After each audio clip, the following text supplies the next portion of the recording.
They mocked Captain Sophia Harper for being too weak to handle F-35G forces.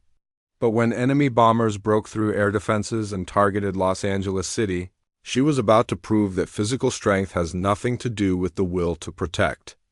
8 million innocent lives. Meet Captain Sophia Harper, 28 years old, 5 feet 4 inches tall, weighing 125 pounds soaking wet, with piercing blue eyes that held more determination than men twice her size, and a quiet voice that somehow commanded respect from everyone except her fellow fighter pilots. She graduated top of her class from the Air Force Academy, earned her wings with distinction, and completed advanced F-35 Lightning II training with flying colors. Her instructors had praised her tactical thinking, her ability to process information under pressure, and her almost supernatural sense of spatial awareness. She could calculate intercept angles in her head faster than most pilots could read them off their displays. She understood her aircraft at an intimate level, knowing every system, every limitation, every capability. But none of that mattered to the squadron of alpha males at Edwards Air Force Base, who saw only a small woman trying to play in a big man's game. The problem wasn't her flying skills. Everyone acknowledged that Sophia could make an F-35 dance through the sky like a deadly butterfly.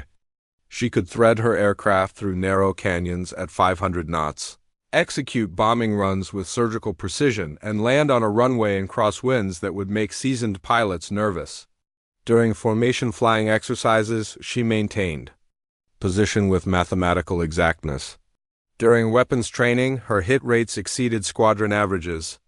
During simulated combat scenarios, she consistently outmaneuvered opponents who underestimated her.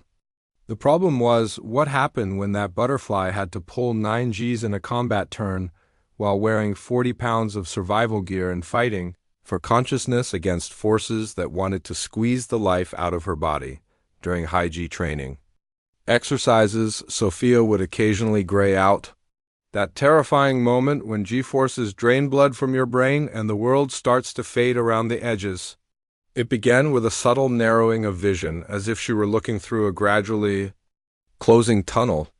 Then colors would wash out, the vibrant blues of the sky and greens of the ground below bleeding into shades of gray. Her hearing would become muffled, the roar of the engine fading to a distant rumble. If she didn't recover quickly, complete darkness would swallow everything, and she'd lose precious seconds of consciousness while her aircraft continued its violent trajectory through the sky. While her male counterpart seemed to shrug off 8 or 9 Gs like it was nothing, their larger frames and greater blood volume giving them natural advantages, Sophia had to fight tooth and nail to maintain consciousness during extreme maneuvers. Major David Mason had pulled her aside after a particularly challenging training session where she'd momentarily lost consciousness during a 9G pull. They stood beside her F-35 on the tarmac, the desert heat shimmering around them, and Mason's face was a mask of professional concern mixed with frustration. He told her bluntly that this wasn't about gender equality or political correctness, but about physics. Fighter combat required pulling Gs that would kill most people. And if she couldn't handle the physical demands, she'd be a liability to her wingman and the mission. Mason wasn't a bad man, Sophia understood that. He was a warrior who had seen combat, who had lost friends, who carried the weight of command and the responsibility for every life under his authority. He didn't want to wash her out because she was a woman. He wanted to wash her out because he genuinely believed she couldn't survive in combat, and her death would haunt him. Sophia had heard variations of that speech dozens of times. Captain Mark Foster called her Blackout Betty behind her back, a nickname delivered with cruel creativity that spread through the squadron like a virus. She'd heard it in the hallways, whispered in the mess hall, even scrawled on paperwork that crossed her desk. Captain James Wright made jokes about installing a cushioned ejection seat for delicate pilots, always punctuating his comments with a laugh that invited others to join in the mockery. He'd suggest modifications to her aircraft in briefings, recommendations for gentler suits or assisted flight controls, each suggestion designed to highlight her perceived weakness. Even some of the ground crew whispered that she'd never make it through a real dogfight. She could feel their skeptical glances when she walked to her aircraft, could sense their doubts in the way they performed their pre-flight checks, as if they were preparing a plane for someone who wouldn't be coming back. But Sophia knew something they didn't. The grayouts weren't happening because she was weak. They were happening because she was learning. Every pilot's body responds differently to G-forces, and Sophia had been developing techniques to compensate for her smaller frame and lower blood volume. She understood that the average human body contains about 5 liters of blood, but her smaller stature meant she had approximately 4 liters, perhaps even less. When centrifugal force during high G maneuvers pushed that blood down into her legs and away from her brain, there was simply less available to keep her consciousness intact. It was mathematics, pure and simple, the same physics that Mason loved to cite as evidence of her unsuitability, but physics could be manipulated, adapted to, overcome. She'd been working with flight surgeons to understand the physiology at a level that went beyond standard pilot training. She spent hours in medical libraries, reading research papers about G-tolerance, cardiovascular response, and the limits of human endurance. She studied the anti-G straining maneuver, the L1 technique that fighter pilots had been using since World War II, but she didn't stop there. She researched variations and modifications, experimental techniques being tested by space programs and high-performance racing teams. She practiced breathing techniques that helped maintain blood flow to her brain. Short, rapid breaths synchronized perfectly with muscle contractions that prevented blood from pooling in her extremities. She learned to tense her leg and abdominal muscles in specific sequences, creating pressure that forced blood back toward her brain. Most importantly, she was learning to anticipate and work with her body's responses rather than fighting against them. She began to recognize the subtle early warning signs that preceded a gray out, signals that appeared seconds before the obvious symptoms. A slight tingling sensation in her fingertips meant blood was already being pulled from her extremities. A particular quality to the engine noise, a subtle flatness in the sound, indicated her hearing was starting to fade. A cooling sensation across her forehead was her brain's first whisper of oxygen deprivation. These early warnings gave her precious seconds to adjust her technique, to modify her breathing pattern, to contract her muscles more efficiently, to sometimes even briefly reduce the G-load just enough to maintain consciousness before ramping back up. What her critics saw as weakness, Sophia understood as adaptation.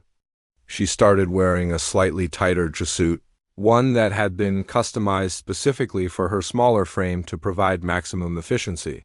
Standard G-suits were designed for average male pilots, and the adjustments she made increased the pressure on her lower body by nearly 15%. She adjusted her seat position to optimize her body angle during turns, calculating the precise geometry that would help blood flow toward her brain rather than away from it.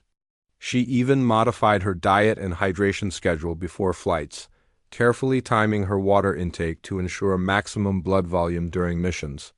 She consumed extra salt to retain water, ate foods rich in iron to optimize her blood's oxygen carrying capacity, and avoided anything that might cause dehydration. Every gray out became a data point in her personal research. She kept a detailed journal, noting the G level, the duration of the maneuver, her physical state before the flight, what techniques she'd been using, even factors like time of day and outside temperature. Patterns emerged from the data like constellations forming in a night sky. Her tolerance was increasing, slowly but measurably. The gray outs were becoming less frequent, less severe, and her recovery time faster. Where she once needed several seconds to regain full consciousness, she now recovered in under a second. Where she once could barely sustain 7 Gs, she was now regularly pulling 8 and occasionally touching 9 without losing consciousness. But data and personal progress meant nothing to a squadron that had already decided she didn't belong. The mockery continued, perhaps even intensified, as she refused to quit. Foster started a betting pool on when she'd wash out, with dates and scenarios scrawled on a whiteboard in the ready room. Wright began writing fictional combat reports describing elaborate scenarios where Blackout Betty's unconsciousness led to disaster. Other pilots, men she'd once considered friends, distanced themselves, unwilling to be associated with someone the squadron had marked as unworthy. Then came that Tuesday morning in October when everything changed. Sophia was in the pilot's lounge at Edwards Air Force Base, reviewing weather reports for a routine training flight scheduled for later that afternoon.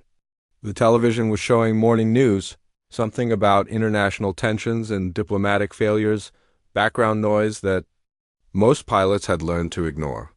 She was marking wind patterns on her mission chart when every alarm in the building started screaming simultaneously.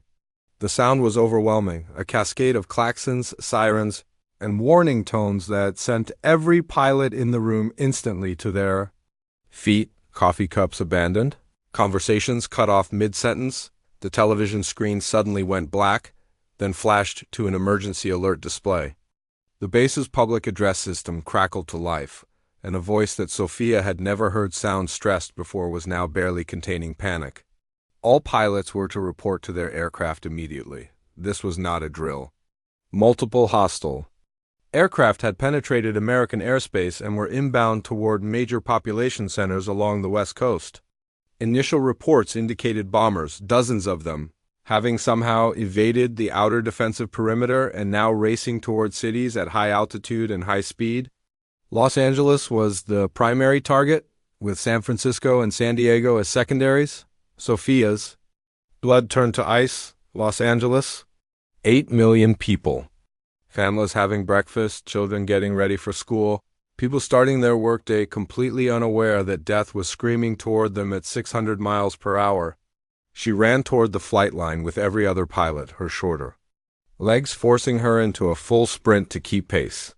Aircraft were being scrambled across the entire base, ground crews rushing to prepare fighters that had been scheduled for maintenance, weapons being loaded at emergency speed, fuel trucks racing between aircraft. As Sophia reached her F-35, Master Sergeant Rodriguez was already there, his weathered face showing an expression she'd never seen before, genuine fear. He shouted updates as she climbed the ladder, his words tumbling over each other. 40-plus hostile bombers had appeared on radar 300 miles off the coast, flying in disciplined formation, ignoring all communication attempts and maintaining a course directly toward Los Angeles. Early warning systems had somehow missed their approach until they were already inside what should have been an impenetrable defensive perimeter. Every available fighter on the West Coast was being scrambled, but the numbers were against them. There weren't enough interceptors to guarantee stopping all the bombers before they reached the city, within 4 minutes. Sophia was strapped into her cockpit, her hands moving through pre-flight checks with practiced precision even as her mind raced with implications. The canopy sealed with a solid thunk, enclosing her in the familiar cocoon of instruments, displays, and the faint smell of jet fuel and electronics. The tower was transmitting continuous updates, their professional composure cracking under the weight of the situation. The bombers were maintaining 35,000 feet and accelerating. Projected time to Los Angeles, 18 minutes. Fighter intercept probability, 65%. Unacceptable odds when failure meant millions of casualties. Sophia's F-35 roared to life beneath her, the engine's familiar vibration now carrying new meaning. This wasn't training. This wasn't simulation. This was every nightmare scenario that kept military planners awake at night. She was cleared for immediate takeoff with priority clearance, no queue, no waiting. Her fighter blasted down the runway and clawed into the sky, afterburners painting orange fire across the morning air. The acceleration pressed her into her seat, but it felt different now, purposeful rather than routine. She was climbing toward a battle that would determine whether 8 million people lived or died, and somewhere among those 8 million were families like hers, children like her nieces and nephews, ordinary people who trusted that someone would protect them.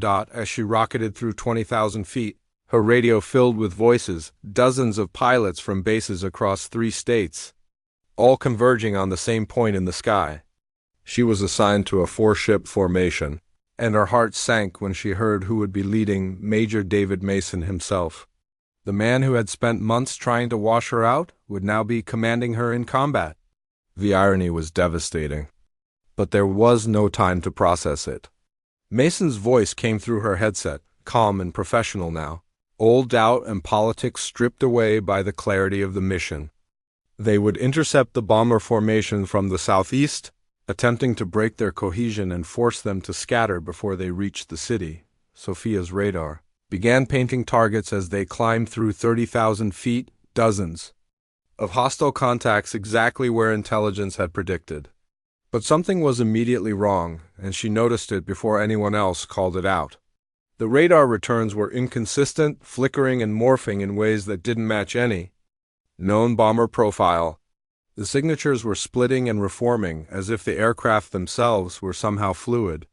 She reported her observations, her voice steady despite the adrenaline flooding her system. And Mason acknowledged with a terse order to maintain course and prepare for visual identification. As they closed to within 40 miles, Sophia's heart was hammering so hard she could feel it in her throat, but her hands remained steady on the controls. Everything she had trained for, everything she had sacrificed and endured, all the mockery and doubt and determination had led to this moment. In less than 10 minutes, she would either help save a city or die trying, and either outcome would finally answer the question of whether she belonged in this cockpit. The city sprawled below them, vast and beautiful and terribly fragile. 8 million souls going about their morning completely unaware that their lives hung in the balance. And Captain Sophia Harper, all 5 feet 4 inches and 125 pounds of her, was about to show the world that warriors come in all sizes.